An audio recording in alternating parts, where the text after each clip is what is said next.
moninga ya baso simbanga loboko na yo papozali elembo ya tina simbanga loboko na yo Yesu moninga ya baso bazalaka elembo na yo Yesu moninga ya liwa afulinga la fulu na fuluki zambwa zamba konkyo andimi ya zara na forteresse andimi yenda fulinga la fulu na fuluki zambwa zamba konkyo andimi ya zara na forteresse andimi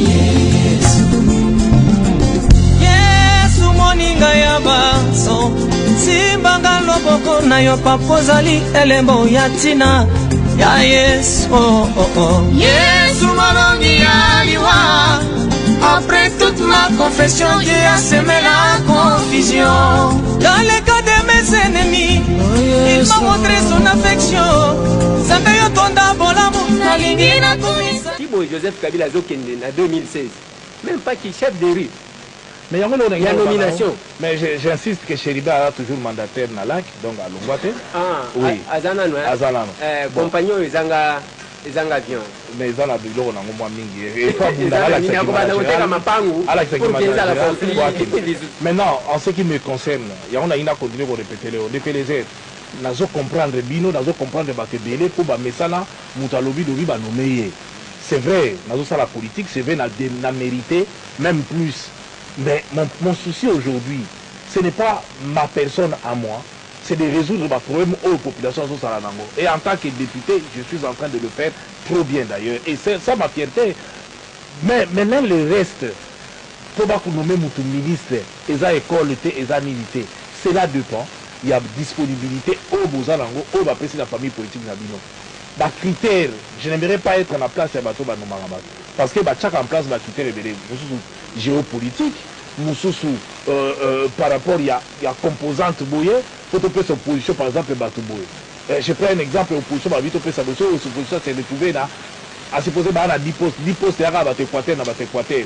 Au moment que Mutumusha Équateur a mérité à conquis qu'on a raté place wana kaka parce que il faut depuis plus de 10 ans maintenant Francis Kalombo a raté donc il y a place des attaques pour défendre de la Francie et là on a zoloba er moko yo kaka soni yo zawana ka pona pour défendre ba échec ya ba tout moni même ba lié na bino misuzo yo manifestation même ya peut perdre drapeau ya rouge ils ont flotté pour nani to comprendre visibilité vamos la ya 5 chantiers alors Francie ba tsaye ka pona zalawana ceux qui muto ayibi mbongo lokola za muto majorité Francis a à défendre ceux qui a géré ma bé est-ce que Francis avant toute chose selon yo le gouvernement ya matata ceux qui balingi bazwa quelques ministres ya côté na gouvernement ya cohésion nationale yo moni batu boni bakokota o bazo mériter enfin en réalité ngaite n'a eu qu'on répondre nazoloba oui mais en tant que monsieur ce n'est pas ngaime qui n'a répondre à la place on a puisque là choix premier ministre na président de la République na ba responsable ya ba chaque composant oyo bazali wana mieux placé pour nani ngai je ne peux donner mon point de vue que ceux qui s'y va nommer bango Nathalie a oh namoni ba capable ya otala par rapport à Moussala mais de toutes les façons ça ne sera pas là ngai le longa la ko lobake namoni je prends un exemple dako ba namoni ministre Mbwinga akoki na yeko tikala tant ba otala ba moni que oh mais peut-être likamuso ko zala oh ça te réellement tout le monde qui a salagi bien ko tikala comme on monsieur ko zala est milité na eloko wana te donc personnellement ce n'est pas une décision eux autres pas là yo mo ucho lobake ils ont pas mingo ba mérité ko comme ba ministre ba ko maraté donc na la action que ils ont dû ya makambo belé et elle a dit il faut pas qu'on ait la place ya muto ya pour narabat parce que ils ont facilité et souvent à force de réfléchir on commet des erreurs il y a laissé pour compte bazalaka et aux yeux bateau autant ce qu'on ko souhaiter OK et aux yeux bateau so bomona qui c'est que l'état dans gouvernement naé même après conférence nationale souveraine ça a toujours créé des problèmes parce que il devait contenter bateau il devait prendre bateau donc ce n'est pas propre car il y a mais ça arrive toujours basala mais bateau là nani baropona et par rapport aux besoins aussi par rapport aussi à la demande qui ont choisi des hommes et des femmes mais on se trompe aussi des fois parce que nous sommes une fois la place à Salimabe donc même Ngayo Zoloba Tam sous personne n'a commis, n'a pas eu pour ça la mabe. Pour na mutu azaka mutu. Honorable Francis Kalombo, après concertation nationale, bandrole ya minene tout le monde dans la province ya Kinshasa, bazope sa merci na raïs pour la cohésion nationale retrouvée. Question ngezali pour na yo en tant que député national moi na mboka avenir ya cohésion nationale. Vous monde mais de toute façon, il faut avoir la cohésion nationale pour venir à Congo et à la Malam. Sans cohésion, avenir à Congo, cela n'exclut pas l'opposition. Je continue à dire, la cohésion ne veut pas dire qu'il ne doit pas y avoir l'opposition et la majorité et la société civile. Tout le monde en la France, ils sont cohérents. Les États-Unis, la cohésion. Quand il s'agit d'un problème national, tout le monde bat le marabalo à la fois. Bon, moi, les États-Unis, les Européens se plaindre de l'écoute. L'autorité. Mais est-ce que les États-Unis d'Amérique, puisqu'il s'agit des étrangers, les politiciens localement installés, les républicains, les attaquer les démocrates, les au moins, les blocs. Balobi munoko moko te ah biso côté limboka na bango mais biso na mboka na biso c'est là même moi na mboka français parce que aussi tu débordé bien sûr cohésion nationale retrouvée au bambi lokola bomesana ko bamba biloko na banzela pour retrouver ngo na ndenge nini alors que na Kinshasa tozana 2 tapis rouges na République démocratique du Congo tapis rouge moko na palais de la nation tapis rouge msusu na limité cohésion ezaka retrouver et puis yami balé moi na mboka français na linyo suki sana wana boyoka ndenge nini bino bato a majorité tangu bomonaka place bazwaki panneau batiaki panneau ya raisi Joseph Kabila Kabangi ota la lobby batie panneau ya masanga elata drapeau oyo eza censé kozala na maboko ya chef de l'état pona kokamba mboka eza koloba nini ba république ya bakuiter. Oui, merci. Bon, il y a deux aspects. Il y a Liboso et Lingolo Baké. Na Congo, tapis rouge, il y a tapis rouge, c'est bien. Même Nanda Kunanga Pena tapis rouge. Donc, tapis rouge, monsieur Ali Moutatsé Nanda Kunae pour Alingi, pour Bateka Kayango. Mais à tapis rouge, on peut aller au Kumu. Eux autres symboliser pouvoir. Wana Yangwana ya la palais de la nation. Mais eux, ils ont limité à un tapis rouge. Et pas d'ailleurs, ils ont un tapis rouge, mais ils ont prêté serment, vous n'avez même pas candidat chef de l'État. Mais il y a une différence entre nous prêter serment et pour nous prêter à Sikoyo. Je gire, nous prêté à Namis Nabino, nous prêté serment, mais Talika Angai, nous bateau na yoki lengi, na minute wana, mais Talimbokate. Donc on engage Mbokate. On nomme ambassadeur, on nomme ministre, on nomme logo. Puisque Yomoko est censé que annoncer que le gouvernement soit là et à la mérite de l'eau, Mboke Koufipo, gouvernement est bimaté. Donc, tout le monde, donc, Moko Yanda Kunaye, à Sepelinaye, couleur rouge, tapis à la rouge, Nanda Kunaye. Mais Moussou, c'est tapis rouge, Yanda Kouté, mais à l'Okumu, au Batande la Ramo continue, ce soit Bachelier tapis rouge pour Agnata. Je crois que. Léopard Namboka Nabiso est représenté Mokonzi Mboka, le chef de l'État. Masanga Moussous, oyo s'accaparé na drapeau. Oyo Moussous, ezui emblème ya Léopard et pasoli basali ça tongue bien. Et ça koloba que Joseph Kabila zomona te a commis ça tongue to ndenge nini balati ça. Wana ya ba caricature na yo. Caricature te za réalité ça existe na Kinshasa. Ozo kimani. Parce que vous en avez d'accord. Effectivement, il y a caricature na yo mais là on a ina loba. C'est que dans le monde entier, dans les pays développés, sur lequel la publicité alcool est interdite. Dans les États-Unis, il y a des bouteilles, il y a des stations essence aussi, des bouteilles à Masanga. Vous avez la bouteille à Masanga, vous avez des bouteilles. Tu ne peux pas. Dans la Suède, il y a des Masanga au week-end. Pendant la semaine, il y a des bouteilles. Donc, Masanga est le Kwamabe, mais biso pas na biso. Na si na crise ezali na kanti ba média belé lelo soika balobi ke ba brasserie ça la publicité te mingi ba okanga donc ba on ba sponsoriser biloko belé faut l'état luka moyen à réglementer loko wana publicité masanga comme na niveau to comme mona na bana ba 12 ans 13 ans ba ko mela masanga parce que publicité leki et comme il a point que moi la mutio ça comme mona masanga la normal botala d'abord et da passer botala kaka bano ba la tsana ba publicité ma masanga jamais au monde n'a pas publié masanga na ba mikolo ba zo ba jeune fille au monde ya mike wana ba ndo ba la tsaba on faut ba na ko mela masanga ba ko mela ya kitoko eza boye na boye non il faut à un moment Casarema.fr. Le temps de l'esprit, avec la sœur Belle Agnelé et le rocher des âges. Partout dans le monde, ici au Congo. Nouvel album, disponible en CD et DVD.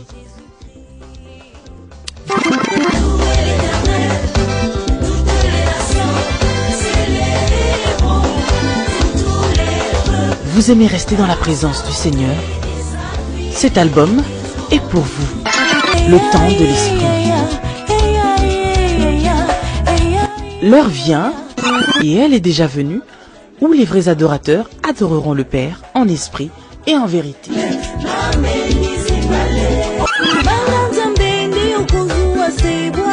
Voici votre album, Le temps de l'esprit. Sœur Belle Agnelé a Mémé Libiso, album Le temps de l'esprit, volume 1.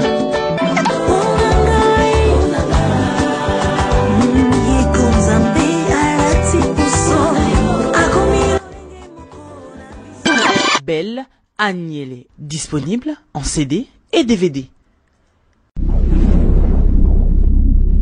Casarema.fr. Héritier JTK, Amémé Libiso, album Yassika, Espoir.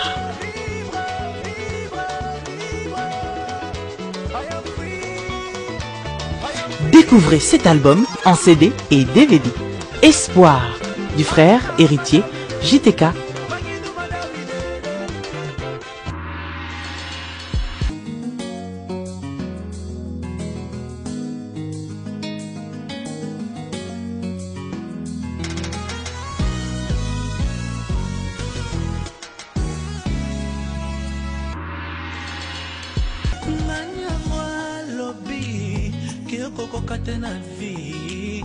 Héritier JTK, Amémé Libiso, album Yassika, Espoir, Espoir, Ndeko, Espoir na yo, opesa na nani, nga, Espoir nanga, na pesa epa yankolo.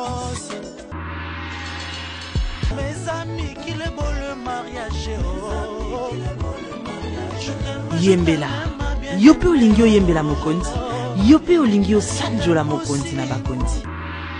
Yoka album Espoir.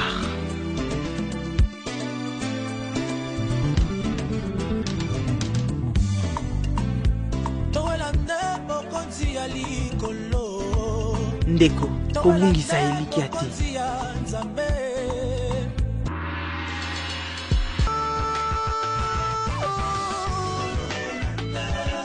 Tant que tu vis, il y a encore de l'espoir. Tant que tu vis, il y a encore de l'espoir.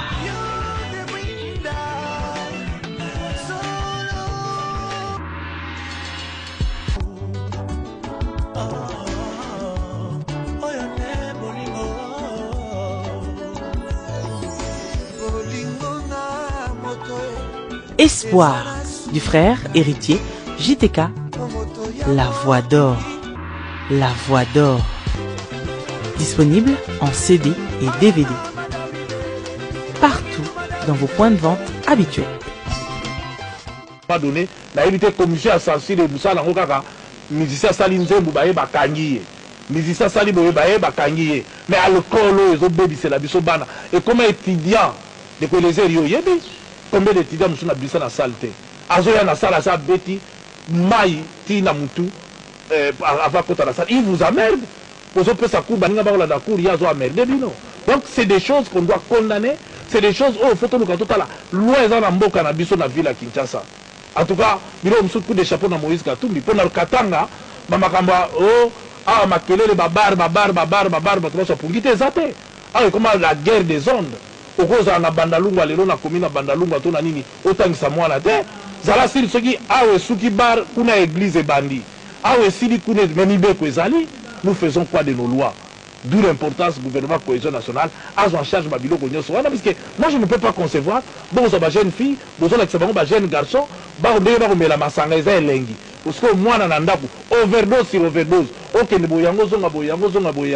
Mais moi, on a apprendre l'unité. Il faut qu'on mette la massanga. Et zéro comme madame, cigarette dans les États-Unis, bah, prolonger. Il faut 21 ans avant que nous sommes à cigarette. donc batie kutu 18 ans te donc place bato bazolite biso tozondimana tobeba mais toza génération foutie génération sacrifiée, c'est-à-dire d'ici 20 ans bacancer ekotonda banini ekotonda basirose bafo ekotonda tozoboma mboka alors tosenga bato bazwa conscience baparents surtout bobanda kolakisa bana bino méfait ya alcool na kati ya nzoto plutôt que ndenge baolakisa bango kaka bonheur et nakosouhaite ngai personnellement je vais essayer de proposer dans le Parlement publicité nyonso wana ezala suivi na mention que alcool ezali mabe pour la santé parce que bazolakisa ke eza santé eza bien alors que toyebi bien ke eza mabe pour la santé il faut toluka moyen toboma na alcool na makelele oyo bato basalelaka biso eza inadmissible toboyi te bato basambelaka mais comment les pasteurs là eux-mêmes qui ont des enfants ne sont pas conscients que bakosala baveye na baquartier résidentiel te na banini te soki babandi mbunda babandi micro bokolala te eba omona yango soki oye koréclame attaque ezuye ezuye yango wana moto ezuye non tozwa conscience quand même to réglementer biloko nyonso toyeba ndeni tokoki koévolue. Merci beaucoup mwana mboka Francis Kalombo. Merci aussi bayimboka na bandi biloko elengi er moko eumelaka te masolo ezalaki ebele ifalaki totuna mwana mboka Francis Kalombo tomoni na hôpital du cinquantenaire toza kozela ke bato bakozwa lobiko batieli biso indien likolo eza ya ke toza na bamédecin compétent ou bien eza incompréhension parce que oyo azolobaki indien oyo lingala bakoyokana te pour ke bato ebele bakota te tokosolola ne na mbala nsima tokosolola na mwana mboka Francis Kalombo na oyo etali arrestation oyo balobaki ya badetourneur ya solde ya bamilitaire na banini ekosalemaka chef de l'état alobi etikali kaka wana et puis tokotuna pe même Jean de Dieu oleko ayebisa biso bandeko na ye ya bamilitaire basali quelque chose sur terrain mpona bitumba mais ye mpona bakuluna tozela combien de temps parce que Joseph Kabila pe alobelaki yango na kati ya discours na ye eza masolo biso na bino tokobeta na bandi mwana mboka Francis Kalombo dans un bref délai tokozonga na yo na émission spéciale conflit parcellaire na conflit foncier parce que ndenge bazobuka bandako ya bato l'état wana teki ya buki oyo basali boye oyo lupangu nani ateka donc ekomi même soki moto aza na mbongo na ye azobanga kosomba lupangu parce que baproblème na bandi okoakorde biso tosala émission spéciale mpona makambo wana natuni soki ozalaki à l'aise. Comme d'habitude, très à l'aise. En tout cas, une fois de plus, avant de conclure l'émission, la vraiment là, ça, coup de chapeau na président, la armée na biso, la ndege bazo libéré mboka malem malem, mais la lingina c'est la population continue à la vigilante. Vigilance c'est quoi ya tepo? C'est lorsqu'on pense qu'on a gagné que bato bazo ngakasiba. Tous en tout outil musika to perdre bato belé, takanisi bilan beaucoup mona yango ba kungola ba charnière wana ekei. En tout cas, au moins pour une fois beaucoup ya ki congolais zongi congolais ko telema fier et auto soanga bato na bamboka mususu toza fier ya la congolais président de la république azongi seli biso le kumu wana ya la congolais alors il faut pas to bebisa yango il faut gouvernement yo bima sikoyo basi na mibale ba kopona bango ba travailler en fonction à cohésion ba travailler en fonction que par rapport à action na bango peuple a trouvé compte na ye et puis peuple a continuer ndenge ba beteli armée maboko ndenge ba betela bango maboko soki ba monike basali musala malamu sinon tozonga kaka recommencement à recommencement tokotombola mboka na biso te et to la possibilité ya kotombola mboka na biso et avancer mentalité nde ya bato échanger. Merci. Voilà ba imboka na bandi bozalaki ebele kolanda biso bana misala na bino parce que bino bato boengagea biso pour que tosalaka ka musala oyo tosalaka musala oyo parce que tango bato bazolala epa banganga lelo baministre bayebi communiquer ma ministre nalobi ba ministre lelo bayebi communiquer. Voilà, merci mwana mboka Flori. Merci mwana mboka Flavien Roussaki. Merci Ming et puis na mtuni est-ce que azaki à l'aise pour la 2016 bon c'est préparé batika mais tokozongela bango te venga biso tozo se préparer tozali sur ligolo ali biso tozo se préparer ce qui opposition à se préparer te etali ya kolela biso tozo se préparer pour la 2016 bango nde ba distrait lokola ba distrait ba se préparer te bazozela to beta bango film sima baganga tricherie etali bango c'est le moment yango yo. Merci, c'est le moment yango yo bandeko balandi na bandi tozana posa cohésion nationale nango to sera na ali ba gagner na comme en opposition na tindela bango missile yoko vanda yoko kende exil Ah, donc Baba démocrate. Charles Blé-Boudé. Donc Baba démocrate, Baba dictateur. C'est-à-dire, on a rechassé Batou à dictateur. Il y a une bêta, combattant, Charles Blé-Boudé. Donc, Bati Kayo. Nous avons fait la révolution, pardon. Donc, Bango, la démocratie en moi, la démocratie en Bengala, la Mboka, il y a combien de photos? La Tunia, la Outa photo. Oui, mais la Matongo, comme un café, il y a un peu de la lobby, hein. Balota, on a toqué de la Roubé, on a un photo, la Matongo, la Tunia en live. On a une photo à Kalawana, la Kizibis. Mais c'est une parce que lokola tozana posa cohésion nationale tolobi pe bakonja la police bota la dossier ya bandeko na biso ya légion ya brigade de garde ya légion pire o baza basé na Kimbondo bosalisaka bango contrôle biométrique ti lelo bafutamaka te inane bakovivre ndenge nini nazalaka contre mutu nyonso afutaka soldat te afutaka policier te parce que vous nous insécurisez nous mutu na munduki ozofuta ye te eza ndeke biso tolalaka pongi te s'il vous plaît bokite bango mais soki edepandaka na nga nalingai nanu babenga nanu ba FRDC bao baganye na este wana toyambi nanu bango ngai nayambi bango na aéroport tofélicité bango parce que victoire déjà MONUSCO te ndenge balingi barécupéré lokola balingaka kaka korécupéré FRDC nde mutu abungi mais tokoluka koyeba clair. Merci na Didier Kikou, merci na Jenny Bidoya, merci na caméraman na biso. Voilà. Botika la branché na chaîne Bino, ba ndeko nyonso tout oyo ba pesi biso possibilité ya kolanda biso. Tokozonga. Kandenge bomoni biso. Est-ce qu'on mérite?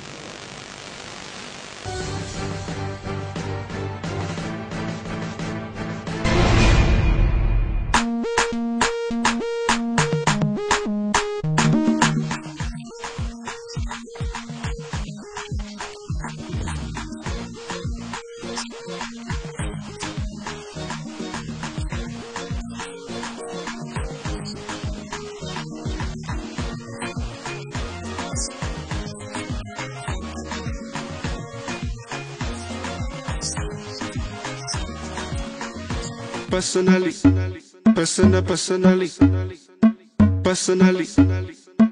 personally.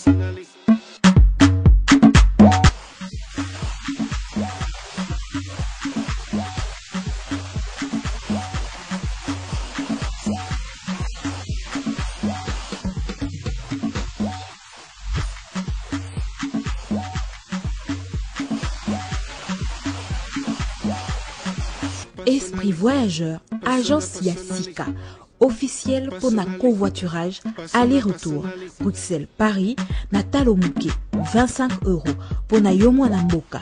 Contact 0032 485 476 520 0032 251 233 12. Esprit Voyageur, partons ensemble. Papa n'a le billet. Ça fait 2 mois. Si tu connais le blog, maman, qui tisse à monter. Donc, qui s'est monté, le blog. Peut-être aux alliés, même Bisso, et tout ça, la Bisso son. Agent Soyo, les agents à Malonga, les sous. Même toujours les sous, ça l'a fait. Même le niveau à Poto, on est là sur la Kangavo. Ah, c'est la Kangavo. Comme il s'en a été bon, ma sécurité. Non, la putain dans la cabine. Oui, moi, c'est la Kebana bagence ya Simandako.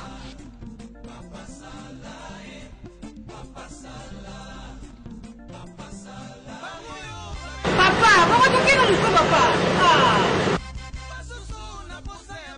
Susu minyoko eleki na bonate moto ya na pasi azanga kobosana yango moto ya na minyoko azanga koyemba loyembo ya sika yawe sala yawe sala. Bonjour papa. Bonjour. Bonjour. Papa. Oui madame. C'est ma fille. Il Pesanga. A sali 2 mois na basance songolo pakana. Ba mairie biloko. Quel est le numéro wana? Numéro ya code. PA 21,41 €. Ici Pesanga. Oui. Ouais, si continue comme message. Yango na yebisi, moninga na ye ati na ye na kapen. pour la Capel. Au tien mardi, n'express, jeudi, mais ça c'est tout de suite. Au tien mardi, na poto, na cargo, samedi, awa, aujourd'hui. T'as comme cargo. Et ça, la rapidité, il y a 50 de foufou dans les jeux, il y a deux plaques.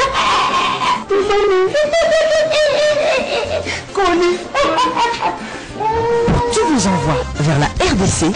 Fini les pleurs. Kebana Bagence Simanda Kepen Multimo à Paris et Yé, votre agence de fret aérien, maritime, cargo, colis express. Ozana RDC, au Lingi Sombabilo Konapoto, Kapen vous accompagne jusqu'à la réception de votre colis. Il s'il fait ça là. Papa. Bah tiens ma vie aussi j'ai dit. Kapen.